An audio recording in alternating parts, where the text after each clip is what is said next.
안녕하세요. 적을 알고 나를 알고 싸우면은 100번 싸워도 위태롭지 않습니다.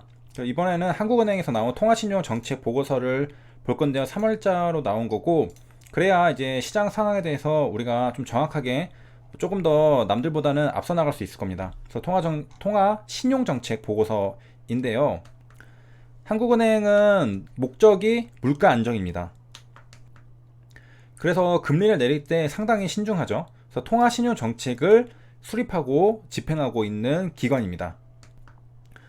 그래서 구체적인 숫자는 뭐냐? 물가 안정 목표는 소비자 물가 상승률 전년 동기 대비니까 이제 뭐 2분기라고 하면은 2020년 2분기라고 하면은 이제 4월부터 6월까지죠. 2019년 2분기 4에서 6 대비 2%가 이제 물가 안정 목표라는 겁니다. 그래서 소비자 물가 상승률 2%. 그 다음에 이제 차례를 보면은 이제 다음과 같은 것들이 있는데요. 주식 투자자 입장에서는 사실 이 보고서를 보는 이유는 요거 세계경제, 실물경제, 지금 금융 외환시장 이쪽 부분 여건이 어떤지 궁금한 게 있죠. 지금 한국은행이 뭐 기준금리랑 뭐 그 다음에 뭐 지원대출 이런 것들은 뉴스 기사를 통해서 많이 접한 상태입니다. 그래서 한국은행에서 분석한 결과 지금 실물경제는 어느 정도 타격을 받은 상태고 지금 상황은 어떤지 그걸 엿볼 수 있는 리포트가 되겠습니다. 그래서 이제 향후 이제 통화신용 정책 방향도 알 수가 있고요. 그 다음에 뭐 다른 나라 국내랑 그 다음에 과거랑 또 비교를 해보는 것도 있네요. 그래서 쭉 한번 보도록 하겠습니다. 그래서 통계표도 여러 가지 있고 기업의 자금 조달 그 다음에 뭐 이런 것들 우리가 시황을 볼 때 필요한 것들이 다 있습니다. 그래서 쭉 내려가 보면은 이제 개요가 나오는데요. 2019년 11월부터 2020년 2월 중 국내외 경제, 그러니까 국내랑 이제 해외 다 합쳐서 경제 금융 여건을 살펴보면은 성장세 둔화 흐름이라고 합니다. 그래서 세계 경제는 뭐 다 저성장 뭐 다 알고 있는 내용이고 미국은 소비를 중심으로 양호한 성장세를 이어갔고요.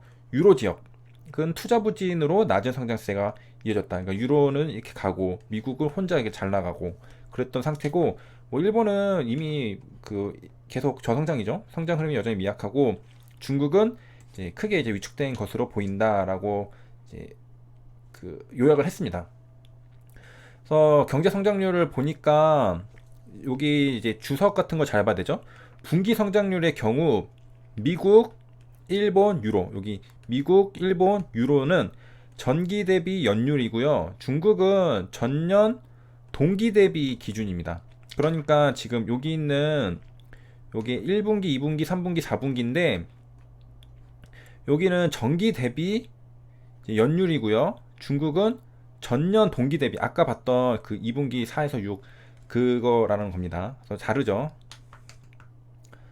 그래서 뭐 미국 뭐 다 2%대 그리고 중국은 뭐 7% 거의 7%대 6%대 2% 3% 그다음에 나머지는 뭐 조금 부진한 상태라는 것을 이제 표를 통해서 이제 알 수가 있고 이제 국제금융 시장은 미중 1단계 무역 합의 등으로 이제 대체로 안정된 모습을 보였다고 하는데 이제 그 지명 때문에 변동성이 커진 상태이고 그 다음에 이제 주요 금리와 주가는 큰 폭으로 하락했습니다. 그래서 제로 금리 상태 이제 시대로 들어섰죠. 미국도 그렇고 한국도 그렇고요.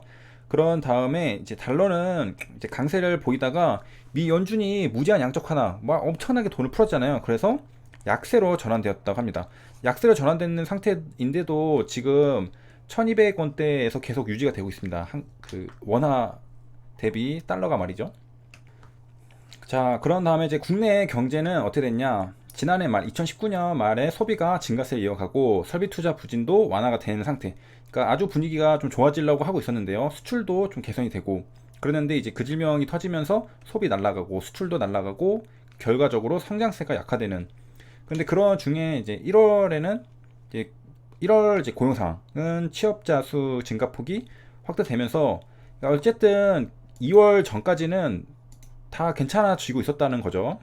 미중 무역 전쟁 그리고 일본 수출 규제 등으로 인해서 좀 영향을 받을 수 있었는데 2019년 말부터는 이제 조금씩 나아지려고 했는데 갑자기 땅 터져가지고 다 꼬꾸라지고 있다라는 겁니다. 그래서 GDP 성장률을 보니까 전기 대비로 보면은 여기 2019년 여기는 아무래도 이제 그 미중 무역 전쟁이 좀 영향이 있었던 게 아닐까 생각을 하고요. 내려가 보면 그다음에 이제 주택 매매 가격을 설명해 주고 있는데, 이제 안정화 대책 영향, 그래서 정책이 한번 두 개, 세 개까지 있었던 걸로, 네 개인가? 그 한번 다뤘었죠. 그래서 수도권, 그러니까 서울 지역 상승폭 축소됐고, 수도권 인근에서는 이제 올라가고 있었습니다. 이게 이전 기사를 보면 2008년도였나요? 그 옛날 이제 금융위기 때랑 상당히 비슷하다라는 그런 뉴스 기사도 있었는데요. 그래서 지금 이런 상태, 한국은행도 똑같이 기사랑 말해주고 있습니다. 그리고 이제 비수도권 같은 경우에는 이제 지방광역시 가격이 오르면서 상승세를 이어갔다라고 하고 있고요. 그다음에 전세 가격도 오르고 있다.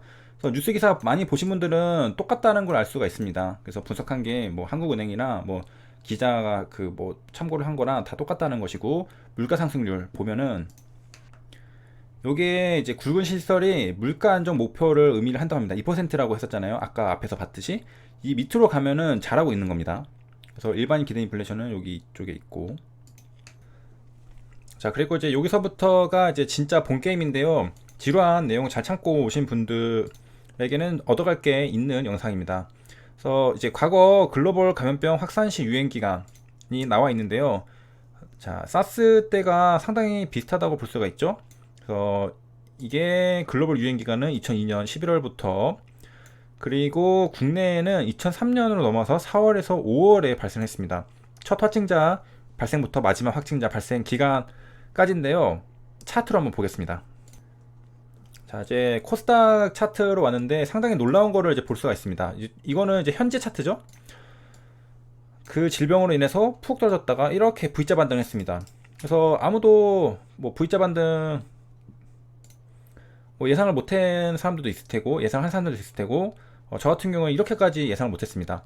근데 이제 2002년으로 한번 가볼게요. 2000 상당히 오랜 기간이죠. 이쪽으로 가보면 이제 신기한 걸 발견할 수가 있습니다. 2000 여기 글로벌 유행 기간 2002년 11월부터입니다. 2002년 11월이니까 어딨죠? 여기쯤입니다. 여기가 이제 글로벌하게 발생한 거고, 이제 국내를 한번 가볼게요. 2003년 4월입니다. 2003년 4월 발생했을 때입니다. 첫 환자가 발생했을 때 2003년 4월 요때 매우 놀랍죠. 4월부터 이제 우리나라에서도 이제 발생을 하고 있었던 시기인데요. 반등을 했습니다. 이렇게. 그리고 이제 날짜를 조금 더 뒤로 가보면 이런 식으로 계속 그냥 상승을 한 걸 알 수가 있습니다. 그래서 신기하게도 우리나라가 발생했던 기간을 한번 제가 체크를 해보면 요 기간입니다. 2003년 4월에서 5월 첫 확진자가 발생하고 마지막 확진자가 발생한 기간, 시장은 하락한 게 아니라 상승하고 있었습니다. 그리고 그 이후에도 꾸준히 상승을 했고, 그래서 현재와 좀 대입을 해서 보면은 현재가 약간 이거랑 비슷하죠. 이것도 뭐 사실상 한번 꺾기는 했지만 그냥 지속적인 상승장이었던 겁니다. 그래서 지금 시기랑 이 시기랑 똑같은 시기가 아닌가. 이후의 주가는 한번 보면 이렇게 예측을 해볼 수 있겠습니다. 그냥 뭐 계속 올라갔네요. 한번 꺾고 조정 한 번씩 걷고 이렇게. 다시 이제 현재로 한번 가보면, 만약 예상을 해본다면은 이렇게 한번 또 조정 한번 또 겪고 다시 이렇게 상승할 수도 있겠죠. 물론 뭐 항상 똑같으리란 법은 없지만요. 다시 이제 현재 차트에서 보면은 이제 뭐 유튜브 영상들이나 그 다음에 뭐 뉴스 기사 등에서 전문가들이 많은 얘기를 하잖아요.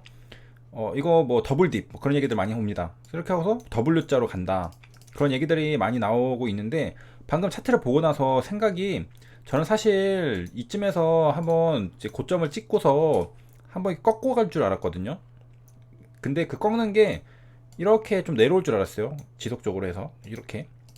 물론 이 저점을 깰 것 같지는 않긴 했는데, 근데 그 차트를 보고 오니까 그냥 조금 꺾어서 갈 것 같은 느낌도 있습니다. 그래서 여기 고점, 이 정고점들 있잖아요. 이것도 뚫고 그냥 쭉 올라가는 게 아닌가 라는 관점이 새롭게 생겼습니다.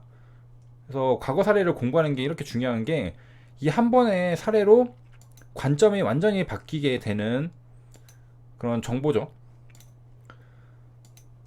그래서 뭐 이게 지금 잠깐 꺾어서 가는 걸 수도 있고, 여기서 그냥 쭉 갈 수도 있고, 그 다음에 크게 한번 쭉 내려왔다가 한 이 정도까지, 그리고 다시 이제 그 조정 거치고 또 상승할 수도 있고. 그래서 이번 영상이 투자 판단에 좀 도움을 줬으면 하는 바람이 있습니다. 시청해주셔서 감사합니다.